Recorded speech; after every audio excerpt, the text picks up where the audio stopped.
Hello and welcome, everybody, back to a game number 2 here now in OPSE League of Legends, the St. Clair College versus University of Ottawa set. We saw a great number 1. We really saw Akali pop off on the top lane for the side of U Ottawa, and a lot of really very scrappy games, really scrappy fights all over the map. I'm looking forward to seeing a lot of that again in game number 2 here. I do expect, obviously, the champion drafts to change, but I don't think the game will much either. Both of these teams love to fight as much as they can. And we already see, actually, the Akali being picked up for St. Clair now. Oh, my.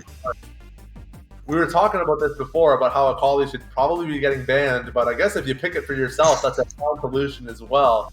The Kazakhs, again, going back to you, Ottawa, for the jungler there, did a really good job with it in game number 1. Going to look to perform again on game number 2. Yeah, it's looked that they're pretty much doing the same bans as last game for you, Ottawa. They got the Camille, they got the Kale, they have the Amumu. Akali is, I'm thinking, going mid. I have not seen Frez perform on it very much. I know Yule really likes his highly mechanical assassins, so I'm believing it's going there. It's quite possible. We know this Akali is a flex pick, which is why St. Clair is comfortable drafting it first. But the misfortune being picked up for you, Ottawa, again, is that these comfort picks are really going to be meaning a lot for this team. They like champions that they know how to play, so they can focus on the macro. They're not necessarily concerned about picking the ideal composition. It's just about getting everybody on a champ that they know they can dominate with, and then trying to break the map that way. For St. Clair, moving into that as well, Lilia going on to Trick. Trick loves Lilia, rather. Lilia loves Trick. We know Lilia loves Trick too, but Trick does love Lilia. We've seen her pick it up a number of times this season. Very strong champion as well. Yeah, they're doing a lot of Zoe, Samira, Echo bans. I think that might be their comfort that they're trying to get rid of with those bans. Yeah, I mean, that's typically how you approach these bans, though, right? In OPSC, the players do not know each other before the games. All you have access to is their OPGGs, and with that information, you can try to guess what the players like to play, but aside from banning away the champions they pick in solo queue, you don't really have a whole lot of intel, especially if players are running ultimate accounts. But a Malzahar, Hover, and Lock for University of Ottawa, yes, 1,000 times yes, we've got Malzahar tonight. Yeah, that's a good counter to Akali as well. If you see her, you can easily just get shoves and waves and leave that Akali under tower. Akali under tower does not have the easiest time, because she's not able to really accelerate her map pressure and the fact that she can go for those fights. Will say, however, as someone that plays a decent amount of both Akali and Malzahar, I do actually think Akali has some leeway in this lane. Malzahar, a lot of people think Malzahar is an anti-assassin, and he is, but not before level 6. Once he has that ultimate available, he's really good at just locking down these mobile assassins, but before that, he's immobile, he doesn't have a lot of damage, and he doesn't have a lot of utility, and he's pretty easy to just run down. So I expect that if Yule is taking this Akali into the mid lane, he will be able to put a significant amount of pressure down onto this Malzahar before that level 6 power spike. That's what he's going to need to really pressure for, and Trish should work around that as well, the Lilia, is to just try and get this mid laner a lead right now, so that when it happens, you're not just going to be locked down by Malzahar and possibly whoever the jungler. Well, Kha'Zix, yeah. Yeah, we have a good idea of what this jungle matchup is going to look like. It's yet again another hard farming jungle for Trick, and Kha'Zix again for the side of you Ottawa. So this assassin pick is going to mean a lot of ganks and a lot of early pressure, trying to snowball early game. But it looks like this ban that's not displaying currently, we've just been informed, is a Braum ban. So it looks like they are targeting out the support on the side of you Ottawa. They did just ban the Alistar away, which was picked up last game with the misfortune. And with Leona being picked up on the side of St. Clair, there aren't a whole lot of great options left for this misfortune. Curtis, what would you expect to see as a support combo? I could see them lean into enchanters, like, oh, never mind. But I was going to say probably a Lulu would work very well into a Leona and an Akali. They come in, you just polymorph them, you keep your carries alive. But I can also see that working with Rakan. You go in, you get a charm off, you get everyone corralled together, and you just get a big MF ult off of that. We do know that there is that surprise secret tech with the Rakan to W up into the Zenith Blade and stop the stun before it connects. It's a good way of peeling your carries, but oh my goodness, we've got some Aussie Kalista. Kalista Leona. When Kalista was first released, this lane combination was disgusting. You had the passive burst damage on Leona's passive combined with the passive burst damage on Kalista's W, and when that first auto stuck, I think it was like 250 damage. Like, it was just so much burst, and that honestly hasn't changed that much. It is still a very strong lane combination. I would not be surprised to see a level 2 First Blood in this bottom lane. And going up in the top lane for Frez now, we have confirmation the Akali is in fact going mid lane. It is going to be Frez on Ornn duty now this game, picking up another tank champion in the top lane, going to do whatever he can to impact the map that way. That ability to hard scale his team into the late game with the passive is going to be very strong here going into game number 2. Yeah, they are looking to just get those Ornn items in. The new Ornn passive actually gives him a lot of good base stats whenever he upgrades items. It's incredible, actually. Like, you can have 50 to 60 armor and magic resist for free just because you upgrade 5 people's items. That's a very significant burst here, and a response with the Poppy pickup in the top lane. You don't really see a lot of Poppy these days, so I'm kind of excited for how this top lane matchup is going to go. It is very different from Akali, which we saw last game. But I am really excited for these drafts. I am really feeling St. Clair's draft right now. Yeah, it's definitely looking like more of the reason that Poppy was picked was to counter the Kalista and to counter the Akali. Both of them are movement-related champions, and you can just keep them down. Ooh, good point. You know what? You don't see Poppy so often, so it's hard to remember what she does. But that W is really like her biggest threat, I feel. The hammer ultimate is pretty funny to look at, but that you're being able to stop champions as they're dashing in. It can stop the Ornn dash. It can stop the Leona Zenith Blade. It can stop the Kalista from moving. It can stop Akali's ultimate and Shuriken. Like, that is such a high-value pick. So very smart pickup from you, Ottawa, with this Poppy as a really good surprise tech to a lot of these heavily movement-reliant champions. We did get information from the broadcast team that there has been some complications getting the players set up in the lobby. So it's going to be about another year before we get locked into Champ Select here. But Curtis, yet again, taking a look at these champions, what draft are you feeling going into game number 2? I don't see them right now, but I do feel like St. Clair had a much better draft game 2 than game 1. I'm thinking that they're playing a lot better into having Frez on the Ornn and just being able to keep him on an island into this game, with the fact that they have a really strong bot side centric and a really strong mid side. So Trick can look to camp mid and bot side and just try and give them the lead, especially with the Leona being able to follow up very easily.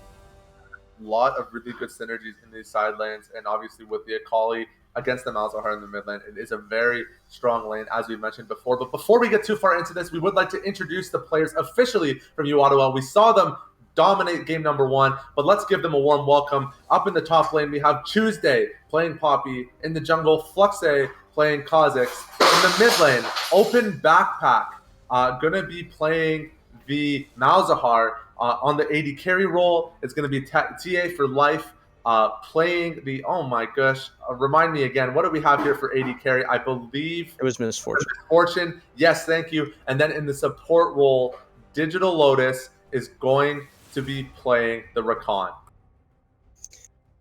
Oh yeah, and we're just getting into this game 2. Well, how are you feeling about the comps? Give me your insight.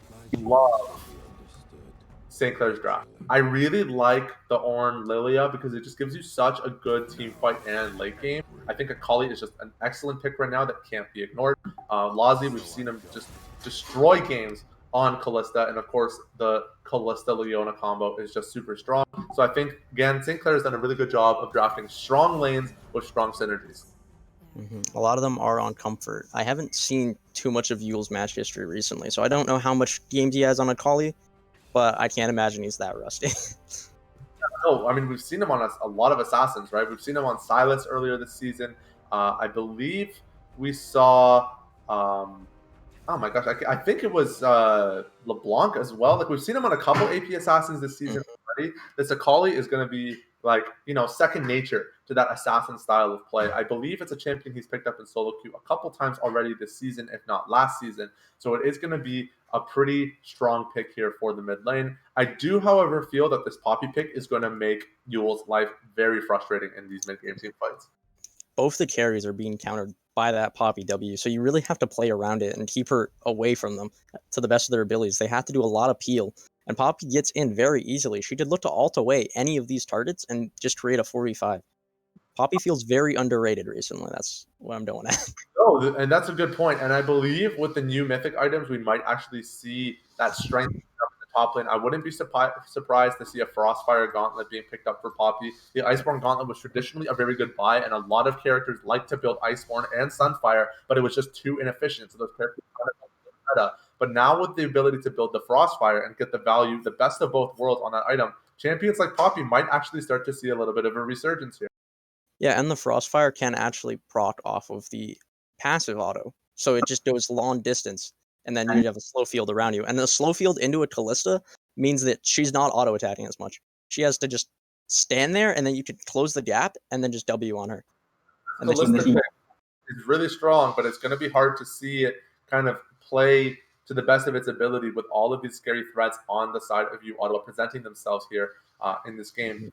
Personally, I am really looking forward to some cheesy Malzahar kills. It's so corny, I know, it's basic, but I just love that ultimate. Malzahar is such a cool aesthetic. It's one of my favorite champions, one of the first champions I ever kind of attached myself to when I started playing League of Legends. So it's really cool to get to see that champion being played here on the main stage in OPSE. Yeah, Zeddy, you're really liking the University of Ottawa's mid laner. He's got your victory, he's got your Malzahar. We're going to have to talk after the game. We're going to have to talk for some 1v1s or something. I love his champion pool. Definitely a couple of my favorite mages. Haven't seen the Zed yet, though. Zeddy has not seen Zed. Zeddy Maybe game 3 with how St. Clair's drafts look. Hey, Yule, bless me. If you're listening to this, bless me with some Zed, game 3. I'm looking forward to seeing it. Oh. Pretty good champ right now, too, honestly. Looking at the solo queue stats, kind of like the mobalytics reports on how the meta is developing, assassins are very strong, and Zed in general has kind of been very dominant, especially at high elo solo queue within the last year or two. He just has a lot of good matchups, and he's really able to solo carry games through split push threat, like we saw Tuesday do last game. So, yeah, I mean, I think Zed is actually a very viable pick. You just kind of have to come down to finding the perfect opportunity to lock him in. Yeah, definitely. I'm currently trying to figure out what each team's win con is. Where are they trying to put their resources and their value? You know, I'd love to see you doing your homework. I always gas in my club team to do this stuff before every game starts. So, Curtis, walk them through it. What are we looking at for St. Clair here? For St. Clair, as I've stated before, they're mainly playing towards their bot side and their mid side. But the thing I'm worried about is the fact that Poppy pick does exist. If they do not get an extreme lead, I just see them being shut down late game with the CC targeting of Malzahar and the Poppy just not letting you go anywhere. They need to buy a QSS, which will slow down Callista's power spikes. So it feels a little awkward to work around this and to get all of your ducks in order, pretty much. Yeah, I mean, it is worth mentioning that the old Callista build did quite often path Mercurial Scimitar because the lifesteal was like just the standard build for her. But now with the new 80 carry adjustments and critical strike being accessible on just about every 80 carry item, the Callista build is now very crit focused. And with Mercurial Scimitar now offering some critical strike chance, I don't actually think it would be too off base to see it being rushed as a second complete item. Like, you could go right from a Bork into a Merc Sim, and I don't think it would destroy your path that much because it offers some of those damage stats now. So there are a number of options available for this Callista, but I think you're right. QSS is going to be huge. Yeah, going into game number 2 here, as the champions are kind of loading up, everyone's getting set up for this game. What do we think about you, Ottawa's comp? How are they trying to break down the Nexus?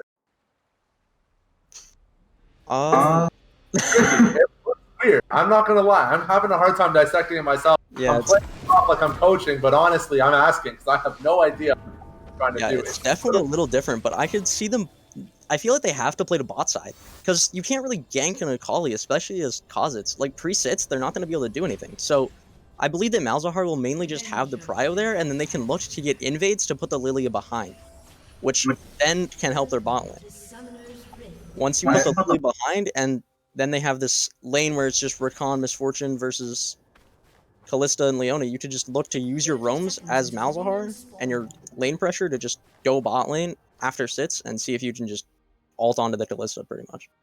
Yeah, it is worth noting that both mid laners did take teleport, which means that there is going to be a fair bit of rotation speed down into this bot lane. That Rakan feather, so much range, just slap onto Mansfield. I was actually surprised that first auto stuck. That looked way out of melee range.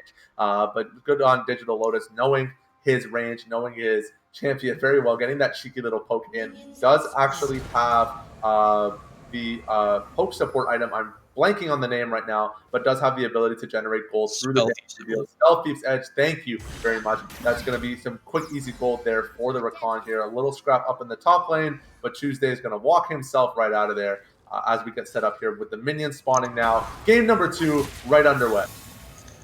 Yeah, Frez did give a lot of respect over to Tuesday in that top side, and then he walked into the tri-bush where he was not expecting him to be. I'm surprised Tuesday actually did not put down a ward when he had all of that room, so we'll look to see what he does with it later. Might be looking to hold onto that ward for a more opportune time, maybe trying to set up for a gank later once OPSE makes his way up into the top lane. But looking at this mid lane, I have to say Open Backpack is doing a very good job of playing into this matchup. He is abusing his range mercilessly at level 1. We taking advantage of that window. But Tuesday up in the top lane, every E is... Frez is just getting chunked by this Poppy up in the top lane. Down in the bot lane here, Miensko and Lazi going for a quick little trade here. Yule trying to get that trade damage down. Doesn't actually find the Shuriken to stick. Not going to get that extra little quality of life bonus damage there in the mid lane. But, yeah, Yule did manage to hit level 2 first, so he went for a little bit of a poke. Oh my gosh, to the top side. Oh, he hits him and cues him into the wall. That's first blood for Tuesday. Really abusing those E's that stacked up over time. He's going to look to crash this wave. Is just not having fun this series. His top lane matchup is just dangerous every game. Tuesday is an exceptional player. He's doing a very good job of using his matchups here. Going almost about to take Frez's life for a second time. Frez does get a fair bit of chunk damage back. Both players did take Raspberry and Dying, so they are looking at establishing a fairly linear trade pattern. You want to punch the other person when you have that grasp stack completed. A nice little trade there from Frez under the tower is going to force Tuesday off, but he's looking like it might be an extended fight here. Actually, Frez going for a fight of his own, but walking into the tower, going to take the Tuesday damage. Oh no, Frez, you don't do it like that. And Poppy going to get the second solo kill now with 3 minutes, and Frez with no teleport available. Oh my gosh, this top lane is already spiraling out of control. Yeah, Trick is going to have to respond to this top lane. See if he could possibly get the kill on Poppy, but Tuesday is walking down flash to flash. Tuesday is running away with W with the movement speed that it gives. They're looking to turn with the fact that OPSE is here. Oh, Trick gets killed. This top side is just spiraling out of control. Was insane. I love the confidence that Tuesday had there to E over the wall there. A nice little tech I just saw mid there. Malzahar dropping the Void Links to tank the Shuriken before it came out from Yule. So great reaction time and creativity from Open Backpack to save himself from death there in the mid lane. But Tuesday, someone get this man an MVP medal. He is playing out of his mind today. Yeah, I guess we don't need to think about the win con for them because Tuesday is just the win con. That's it. That was the hidden tech that we hadn't seen in the beginning. We did mention it a fair bit in the draft. Of course, this Poppy is going to be a very scary pick in this game. We can already see it up in this top lane now. With the Bomby Cinder completed, just face tanking Frez's wave. There's not a whole lot he can do at this point. He's already down 10 CS. He's just standing under the tower, winning trades like Tuesday is a monster. Yeah, he's at a 2 level lead and he's zoning him off of the XP right now. The thing is, Frez probably does not go up against a Poppy very often, so you don't really learn the matchups. It's not a very popular pick. The thing of having these pocket picks, you know, that's why I'm happy to see Malzahar. He is actually a pretty strong champion in the meta, but he doesn't see a lot of play. So a lot of people, you know about the ultimate, but you don't know the little things, like how the Void Link spawn, how to get to bounce the way you want them to. Tuesday going for another trade under the tower here is going to get fairly chunked out by Frez. Does that second tower damage? It does, but it's not enough to kill. Tuesday is going to survive with his life, actually looking for a way back into this fight. Frez going to look for a trade here, not going to find the damage he needs. There's a lot of damage coming up from this Poppy right now, looking to keep that pressure up in the top side of the map, and Frez is going to have to recall here. Crazy fights up in the top lane. Yeah, Tuesday is definitely playing around his limits very well. He's just feeling very confident. Oh, there's a fight going on bot lane with the Zenith Blade on him. Misfortune, they're looking to go in. That's heal. Burned on MF Flash. Or, not heal on that. Heal on Callista. Flash on MF. And Miensko was able to take her down. Now it's a support fight just like last game. There's no bees coming out this time. You're right. You're totally right. There was just exactly the same situation. We had an 80 carry for 80 carry trade with both supports happy to just kind of let Noodle fight afterwards. Not really able to accomplish a whole lot there. A couple summoner spells committed in that bot lane fight, but TA for life, not having any of his summoner spells available and with the lane shoved under this tower the way it is actually a very scary situation now for you, Ottawa. It's going to be tricky for them to reset the lane the way that they are currently established. Something I noticed was, oh, Yule's going in all out. He's using his ult. Oh, he gets the kill with his second ult and to an auto attack.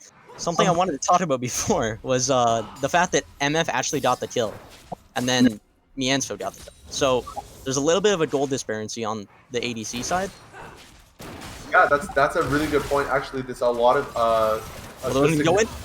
lead for the AD carry, but now Lozy taking a big chunk under the tower. Very well played from Digital Lotus. A nice pick up there for TA for life. Speaking of gold discrepancies, now the lead is just constantly building and building for this U Ottawa team. That is a 2-kill misfortune now in the bot lane. But to mid lane, we got to give credit to Yule for that solo kill. That was really well played. He played very good his vision so that he was able to avoid the Malzahar ult in response. Yeah, you're right. Like you dodge the ulti by kind of keeping yourself in and out, and you only show yourself when you're going to commit your entire combo here. Up in the top lane now, as you were mentioning, that level lead, it is level 7 to level 5 now for Poppy. A quick and easy dragon take now for FluxSafe. Frez actually taking a significant amount of damage, but there goes Trick now in the bot lane, gonna clean up a kill for himself. TA for life is gonna walk out of that alive. Yule was looking like he wanted to take an extended fight there, but it's not gonna happen. Malzahar already setting up the zone. Miansfo going to walk down back to bot lane, helping Trick clear off this ward here. But Tuesday in the top lane, like, it's hard to talk about bot lane because every time you look bot, someone is dying top lane, and it's actually Frez. In fact, it's always Frez. That is 0-3 for Frez on the Ornn, and 3-0 for the Poppy. A 30 CS lead and a 3-kill lead as well. But now in the mid lane, the fights don't stop here. Yule looking for an extended trade onto open backpack, going to burn the flash out. Miansfo with the predictive Zenith Blade over the wall, not going to stick, and open backpack's going to walk out of there with his life. It looked like down bot lane that they're starting to do a freeze.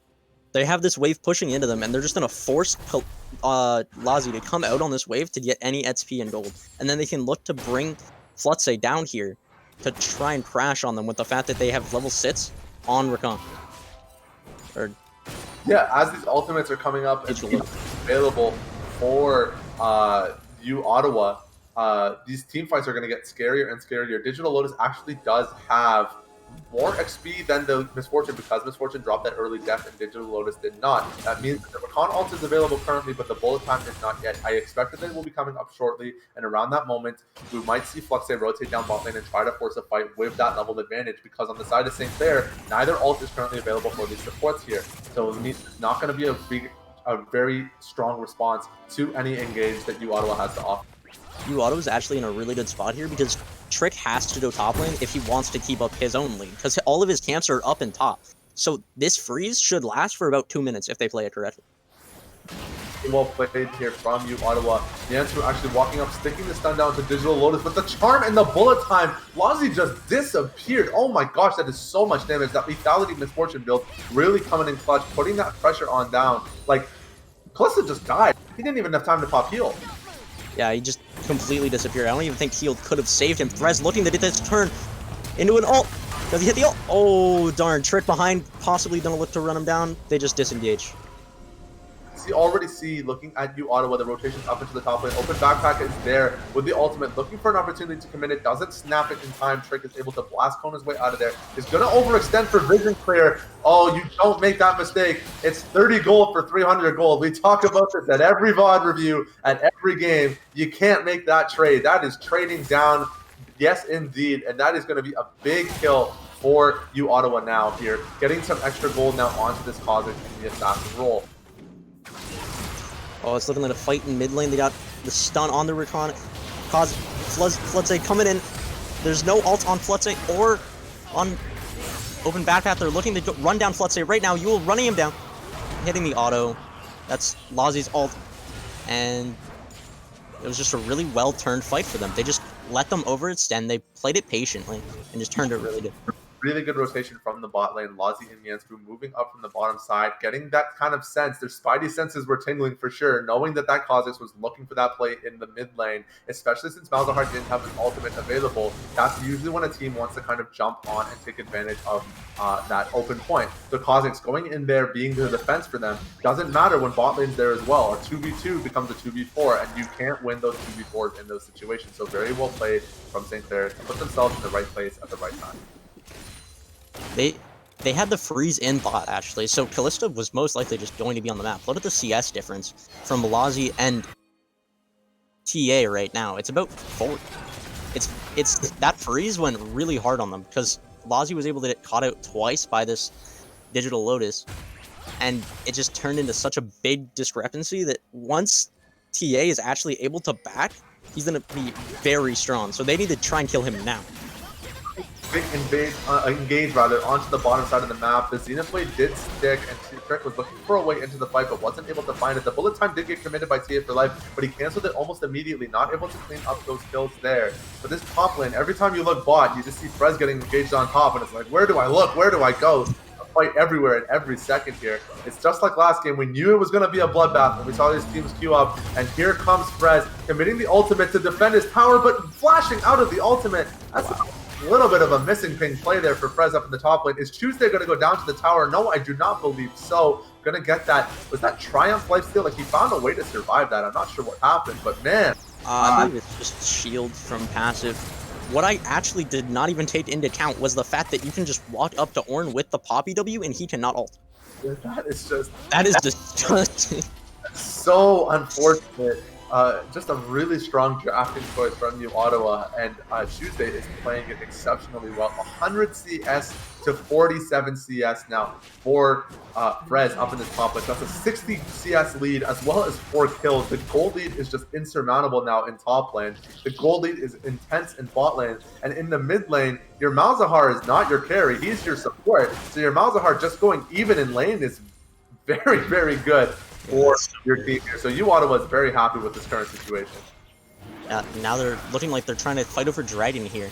Digital Lotus is in the pit, looking to stop them from getting out. Lazi was pinned up against the wall by Tuesday. That's open back ult onto Yule. Yule's just trying his best to get out, but he's just surrounded by 5 people. Can do there. You can jump and dance and spin around and do a little twirl as many times as you like, but nothing's going to save you from the 5v1 gankaroo. Yule losing his life there in that mid lane. Does have the Riftmaker completed now, but wasn't enough to keep him alive in that fight. Looks like Malzahar's coming close up to that Leandri's Embrace. Once that item is completed for open backpack, that is going to be a big power spike. It provides so much constant damage, especially with the Malefic Visions as they bounce from target to target, providing that extra burn damage as well. Really good situation now for you, Ottawa. 6 kill lead, but a 6k gold lead as well here. Yule diving in from base, not going to find that kill. Trick following up, then they're being turned on by Digital Lotus's ultimate, and Flutze coming in from the back, ulting in, keeping his invisibility, surprising on them.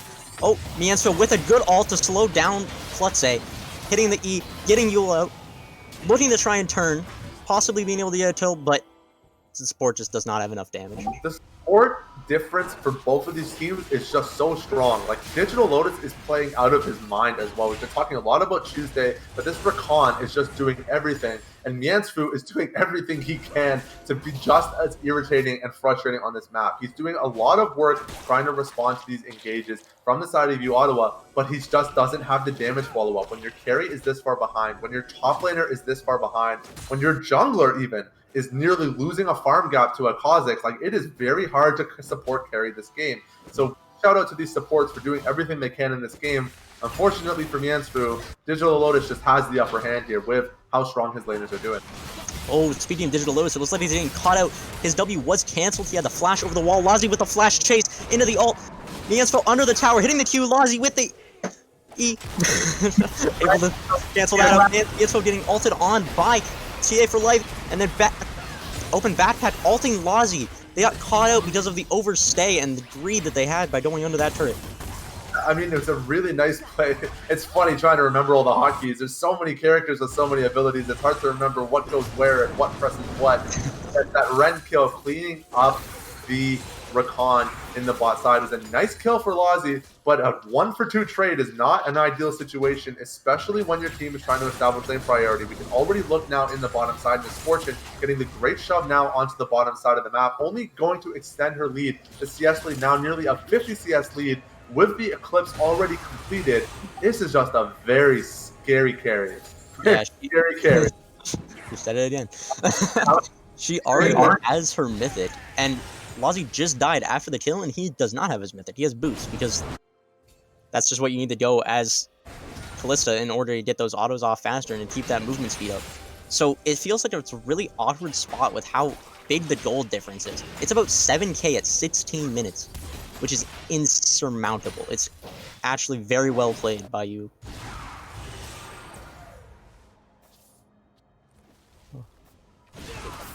Now we're just pretty much in a lull state. We got some fighting going on in mid. We got some farming going on in the jungle. It looks like Tuesday is getting the golems from OPSE to just have something to do while the wave is pushing into him, so he doesn't extend out too far. It's also a really good way of extending your farm lead in the top lane. When you have that wave out, there's not a whole lot to do. You know, go a little bit of tax on your jungler. Usually your jungler's taxing you, but today we flipped the tables. And when your copy is this fed, I mean, there's nothing wrong with spoon feeding. A little extra gold really help out that build. We can already see now the Sheen being picked up here into the Caulfield's Warhammer. I'm not sure what item that's going to be. I believe, is that, I have no idea. What does Sheen build in? I tell you. It takes him to a lot now. I thought it was Sunderer, but Sunderer is a mythic. He can't double mythic. I'm not actually. Very nice play there from Tuesday to use the W to block out the orange. Tuesday's looking like he's about to put it in here, though. He's completely out of position. He's going to get caught out by Trick with the sleep there. Yule coming in the ultimate as well. As Gus managed to stick the ultimate onto Trick. Gets the knockup though. Frez with the 800 gold shutdown, but now onto the bot side with everybody showing themselves confident. This is a really easy fight for Ottawa down in the bottom lane. That bullet time doing so much work here. Frez with the teleport not able to provide too much defense for his team here. I'm pretty sure Ottawa was happy with this. They're just going to walk down and take this tower regardless. They don't care about that Ornn. That 1 in 4 Ornn is not a very scary threat. The flash in on TA for life, just barely missing the kill there onto Miansfu. Yeah, Frez TPing down there meant that he couldn't really do anything since he just ulted in the last fight. He was kind of just there to be there. Once Lazi just blew up, he was just, they don't have damage. They have a support and a top laner that's behind, so it's just, it feels really awkward. Because now he needs to just beat... blowing up Trick while they look to try and possibly get a steal off on that drag. Now they're going to be getting vision control, and then looking to reset, I imagine. Trick just wrong place at the wrong time. Deer in the jungle, just easy prey for the absolute predators available on the University of Ottawa side. OPSE really snowballing himself this game pretty well. Last game he played a very supportive game, but this game he's doing a very good job of responding to Trick and being a very scary kill threat in these team fights here. Miansfu trying to reestablish some of this vision control now as Ottawa is recalling away, trying to reclaim his own jungle. There's a ton of wards there. He's not going to be able to get them all, though, on this push here. We've moved Frez now into the bottom lane. With no teleport available, though, it does mean that both Rift Herald and Baron are going to be fairly easy takes for Ottawa. I would not be surprised to see them make a push for it within the next 30 seconds. Yeah, and we just saw last game that they know to go for those 20-minute Barons, especially since they have a Malzahar this game. They can really melt that. He has Liandry's currently. So the fact that Open Backpack can deal so much damage and damage over time, especially onto this Baron, he's currently chasing down Frez, trying to just give him a horrible game. Just, they don't want him to do anything. They're looking to try and get Digital Lotus in the jungle here. Mansfield looking for the E, gets over the wall. Digital Lotus is turning with OPSE. Now Mansfield is in a really awkward spot. That's the sleep on Digital Lotus. Mansfield hit a really nice ult to try and disengage, but there's one person versus 4 in your jungle. It just doesn't feel good. That one person is a Leona, and that has a Kha'Zix, and that Kha'Zix does not stop at nothing to do his damage. OPSE picking up 2 kills now in the enemy jungle. It was a very ambitious engage from Miansfu for sure, but the way Trick just got deleted, that was just disgusting to watch here. Up in the top lane now, Yule versus Tia. A nice solo kill for the Akali here. Open backpack, trying to do some damage to Frez under tower. We do see Digital Lotus looking for the flank on the side here. Frez is getting zoned off here. I don't know if they're going to be able to find this kill. It doesn't look like it. But let's take a quick look at these items, because it is very worth mentioning here that Open backpack does have the demonic embrace completed. Now Lazi getting blown up in the mid lane. You can't even talk about items. Just people are dying everywhere. Like, look at this. And now this another death here. Does murder on all sides of the map. I just talk about demonic embrace, man. It's such that was Digital Lotus's flash in response. Then they got Trick's flash after him. What I was talking about before with how Frez is just being shut down. They really don't want him to hit his power spike, right? They don't want him to get levels so that he can upgrade items. Yule is looking to go in here. Never mind. he looked And then he was like, I think he was just about as scared of that Malzahar as we were. That was a pretty... Yeah. You never want to jump into a Malzahar alone when you don't know if he has his ultimate up or not. Especially with that demonic embrace completed. There, we got it. Nothing to talk about it. That Full circle. Embrace is such a good follow-up onto Leandri's because it just gives you so much burn damage. I totally blanked on the name. Is it Leandri's Embrace? I feel like I've been goofing it a little. It's not Leandri's Embrace, is it? What is it? I believe that changed. So I couldn't tell you because it used to be. Leandri's. Oh, jeez. It's new items. I can't blame you. Shop just messing me. Malzahar. Like, it's just. Oh god, let's see. Maybe our production staff can help us out here with that Leandri's Anguish thing. Yeah, they removed Leandri's and then put Leandri's in. So there we go. it's weird. It's weird by Riot. The old Leandri's Torment. There it is. Demonic Embrace and Leandri's Anguish. It's such a beautiful two-part combo on these combat mages like the Malzahar, like the Victor, all these champions that really like extended fights that can deal damage over a long period of time. I wouldn't be surprised if they got picked up on Cassiopeia either. It's a very strong item. As I said before, very staple pick on Malzahar. You usually see the Leandri's Torment getting picked up in previous seasons. The Leandri's Anguish has now completely filled that void. Speaking of Leandri's Anguish, there goes the ultimate now onto Yule. That's a ton of damage coming out from open backpack. But Yule with the army vamp.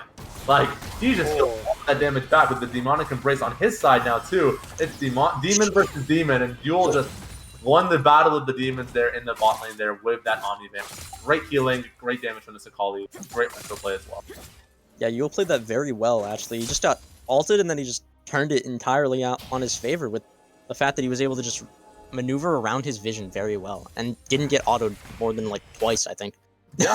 So, play from Yule in this set. We've seen a really good job from him on the Sakali. He's actually building into the Tiamat now. That is an interesting choice. And makes so with the prevalence of Omnivamp here. Miansfu, you can't be there, man. This is getting ulted by Digital Lotus, and then Digital Lotus looking for 3. Yule with the flank after TPing in. They're looking to go on MF. Now he's on. Oh, we got Digital Lotus. Top lane is being chased out. Tuesday flashing and hitting the E. And now we're looking back in the pit. Yule getting chunked for half of his health. And then that's TA's ultimate down. Trick looking to go on open backpack, ulting. Trick getting him down to half HP. They're looking to disengage. Lazi getting shot by TA. Oh my god. Now the Dryden should be going over to University. Yeah, I mean, like these games, like there's a fight bot and then there's always a fight top. Like the second somebody shows bot lane, there's a fight top lane as well. There goes Yule. Don't know if he needed to commit that there, but I guess he wanted to dodge the silence. A very smart kind of read on that situation, that Tiamat giving him so much burst and cleave and push and omnivamp. Like, actually a really interesting build for Akali. I'm gonna have to try it, I think, after this cast, giving that Tiamat a will up in that top lane. Bambi's in trouble. TA flashing over the wall, getting the kill onto Trick. Now they're looking to transition that into top turret. They might look to do Baron after here, after getting that kill, after they shove in this wave. Also, a fun fact about Tiamat now is it just triggers off of abilities. So Akali's Q should trigger Tiamat, I believe, once you get Ravenous. That's a lot of AoE for sure. Yeah. That Conqueror heal, that's going to mean a lot there. Really aggressive play from TA, flashing over the wall for that kill onto Trick. It's a good kill to take, especially if you're looking at Baron as being an option, pushing that jungler off the zone, making it difficult for them to establish themselves. Yeah, as we move into this 25-minute mark here, these teams having completed their second, potentially third items here, actually seeing a Magi Soul Stealer being picked up for open backpack in the mid lane, looking to snowball his lead even further. This fight is going to become a very real possibility here. I'm surprised he picked that up with no stats also. That's very interesting. Yeah, I didn't think he picked up the Darksteel early enough in lane. I think he was just kind of, trying to rush those core items. And at this point in the game, like with everyone being so fed and so strong, being able to be, like as you're grouping up with your team, being able to be a constant damage threat and resource to your team, getting your hand in a lot of these kills with your Malefic Visions, it makes sense to go for something like the Soul Stealer. If you're getting a lot of kills, you're getting a lot of value out of it here. Yule going for a nice little trade here onto Tuesday.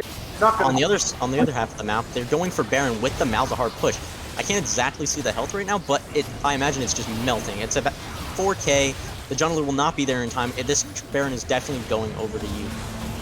The Thorn ult in response. Digital Lotus flashing into the backline, trying to get his ult off. Miansfo in a really bad spot, getting ulted by open backpack, and then TA ult onto Mianspo. They're continuing the push. Frez is really low. Fluxday and Tuesday are just going in. Tuesday TP'd behind them to go onto the backline. Yule is 1v3 and gets shut down by the open backpack queue. And now, this is just really just a horrible position for St. Clair. They just lost the fight. Soul Point is on the table with Baron. Not looking too good here for St. Clair, going coming up to the end, rather, of game number 2, as Ottawa has their sights on the Nexus there. We can really look at how Fluxday is becoming a carry in this game. Last game, as we mentioned, he was a lot more of a utility support for his team on the positives, but this game, he is a very real carry threat. And as well with that 10-2 Misfortune, that 11-2 Kha'Zix, that 5-1 Poppy, lots of damage coming out of this Ottawa draft. Even though it looked a little goofy at first, it seems that they've really come into their own and done a very good job of pulling off these picks on all sides of the map. Yeah, I've noticed something, is actually the item that we were talking about was Essence Reaver. For that, Tuesday, that's Mianspo ult into the TA, cleanse, and run away. Essence Reaver Poppy. That's woo. I guess, I mean, you know what? It's the new item build. I can't say what's good and what's not, but seems like a flex buy, if I'm being honest. I don't know what my feelings are on it, honestly. I haven't played with the new Essence Reaver enough to really have a feel for it and what it can bring. I might have to actually play some Poppy soon. Essence Reaver Poppy going. That does thank you to our broadcast team. It does provide 20% critical strike chance and 40 damage as well. So it is a very aggressive item, not typically the type of item you can pick up on Poppy. But I guess when you're button lane, you can just buy whatever you want. Shopping. Yeah, I think it's more of like a split pushing item for Poppy, because you know how he went Titanic, Hydra, and then he has Essence Reaver. So he's looking to really just shove these waves and go for these 1v1s. Speaking of 1v1s, Yule is really trying to attack Tuesday really hard, and Tuesday hits him into the wall in the invis. Yule running away, getting Tuesday with the W to cancel the E. Now looking to ult into the Q, into the E, into the wall, hitting him with the auto. Tuesday just 1v1ing Yule with the Essence Reaver, with the Titanic. He's so tanky because he's so ahead. Yes, now push top lane while they're getting bot in hit. They're in a really horrible spot here where they have to respond to 3 lanes, but they have 4 people. It's looking pretty doomed for St. Clair here, and as Ottawa looks to break the Nexus in game number 2, the bullet time nearly destroying the lineup of St. Clair single-handedly. Here, Frez is going to get caught out here underneath the tower. A 4-man sleep goes down, but it's not enough to do anything. CA for Life's going to walk up and pick up this kill onto Trick. Ottawa with the 2-0 in this series. Very well played match from this team. Great work to Tuesday, great work to Fluxday, and Ottawa taking the series 2-0. They really just showed up. That was so well played by them. I'm actually very impressed by Tuesday's ability to just know his limits and then continuously pressure Frez under that turret. He knew that he just had that Poppy shield and he could just keep running at him. I guess he just tanked 3 tower shots to stop a bat and then killed him a minute later. It was actually very well played. I need to take some notes. For sure. Top lane boot camping right now from the caster's desk. I guess Essence Reaver Poppy is meta? I split push. I don't think it's very good. That build.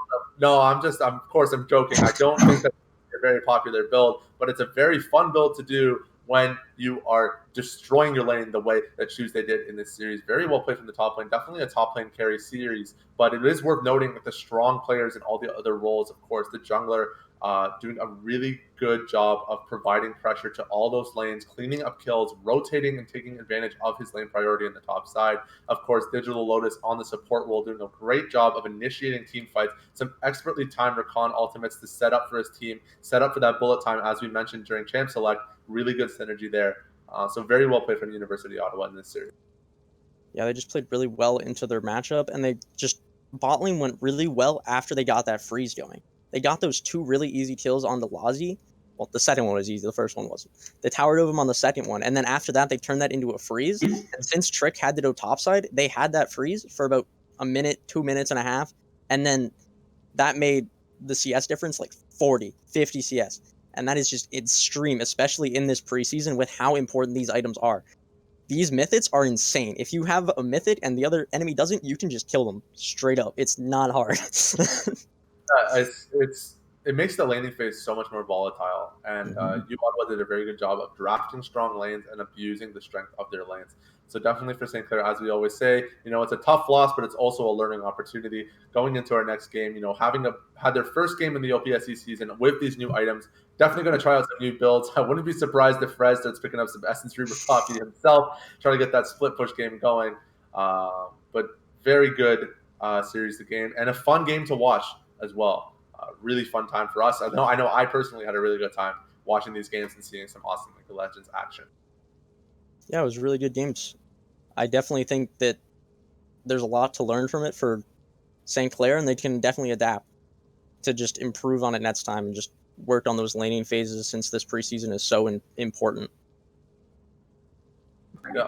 Before we close off for tonight, we do want to take a quick look at the schedule going into the rest of the week and next week and beyond. So going into November 19th, there is going to be a lot of Rocket League, it looks like, this week. So November 19th, that is going to be tomorrow night at 8 p.m. EST, Rocket League on Play Versus. On Saturday, 4 p.m. EST, there's going to be more Rocket League and Play Versus. There's going to be playoff games for Rocket League.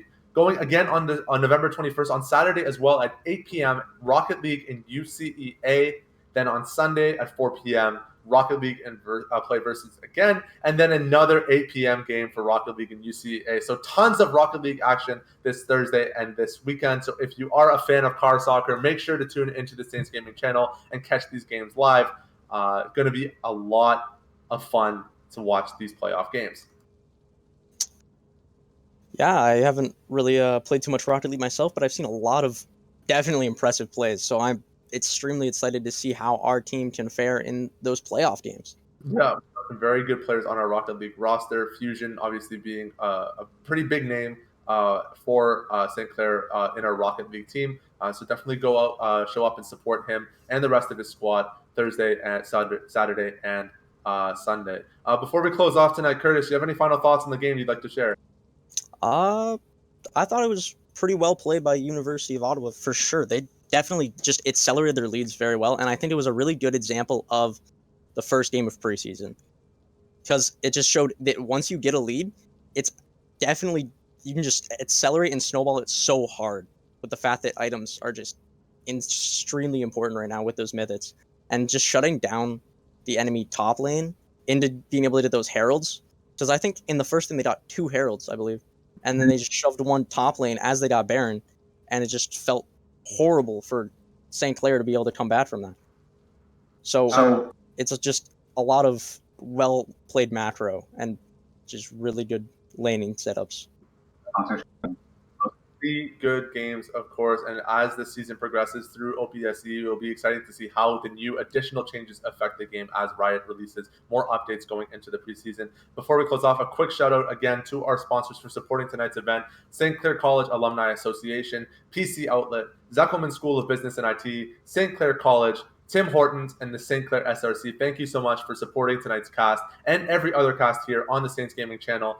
If you're not already following us on Twitch, make sure to drop us a follow below and on Twitter at Saints Gaming CA. It was a pleasure casting tonight. Again, as always, my name is Shadi Zedi Hanna. Big thank you to Curtis Yerif Denev for joining me on the caster's desk tonight. Give him a big thank you. Let him know how he did on Twitter. And we'll be excited to join you guys again later for another League of Legends cast next week. Sure. It's a good day.